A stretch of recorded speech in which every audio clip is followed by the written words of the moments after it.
I am a proud pro-European. I'm very pleased that the government has reset its relationship with the EU. We've got confirmation of another summit coming up this summer. And I think it's really important that we build on the successes that we've already had. We need to get the youth mobility deal over the line. It's about a year ago today that I called on the government to be bold in pursuing a youth mobility agreement. It's a policy that's got widespread public support. I want to see that come forward and to build from there in our relationship.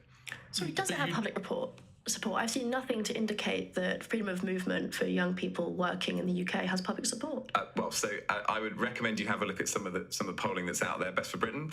If you're looking about attitudes on a youth mobility deal for people aged 18 to 30 from the UK going to the EU and vice versa, there is overwhelming and consistent public support that's around 65 to 70%, because the British people recognise that our EU allies are important. They want to see young people have opportunities that have been taken away for those in the UK since Brexit, and that it's a good thing. As part of that mobility deal, do you think people in their 20s should be able to bring their families? Do you think those family members should be able to claim benefits and use the health service even if they're not working? How deep would you like that to go?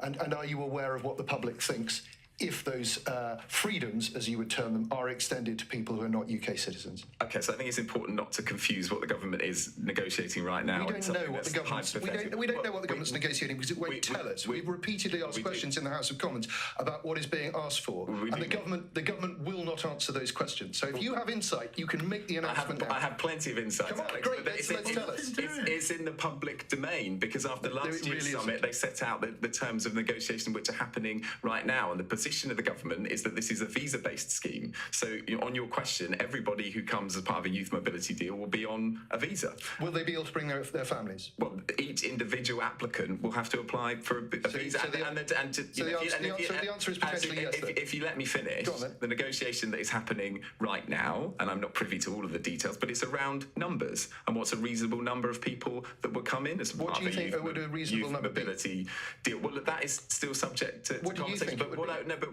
What I would say is that there is strong public support for this, that net migration numbers have come down very sharply already. They were at 200,000 There are still a lot of people coming into the country. There are a lot of people leaving the country because of the economic situation that your party has put the country in. And what we're talking about is young Europeans who contribute to the economy. Okay. But they may not. They may come here and claim benefit. Hang on, the question actually isn't on the youth mobility. Andrew, just before I move on to others, in your heart, you would like Britain to go back into the EU, wouldn't you? I have said that in my lifetime I'd like that, but the serious thing as a parliamentarian is you have to deal with the reality as it is now. And the reality is now that we've got a lot of work to do to rebuild our bridges with the European Union. This summit this summer is really important on youth mobility, on the SPS deal, on closer alignment, on energy, lots of practical things that people support, and we can build from there.